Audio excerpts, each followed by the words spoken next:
Vuani nga urthi, ja pozicioni i duhur për të fjetur. Refluksi i stomakut dhe urthi ndodhin kur acidet nga stomaku juaj arrijnë në fytyn tuaj. Kjo mund të shkaktojë ndjesi të djegjes dhe acarime të ezofagut. Shumë prej njerëzve që vuajnë nga refluksi i acidit ankohen për përkecime të simptomave gjatë orëve të natës. Ekspertët thonë se nëse ndjeni dhe qëndroni ulur ose në këmbë, graviteti është ai që ndihmon në përmbajtjen e stomakut në mosluhatjen drejt ezofagut. Kur njeriu qëndron shtrirë, acidet e kanë më të lehtë të ngrihen drejt ezofagut dhe të përsëriten në gjumë. Pozicioni i duhur i gjumit sipas ekspertëve, ndryshimi i vogël i jetesës dhe pozicioni i mirë do të lehtësojë refluksin e acidit.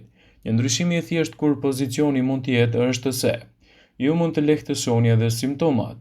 Ideale ku e qëndron edhe ngritja e pjesës së sipërme të trupit.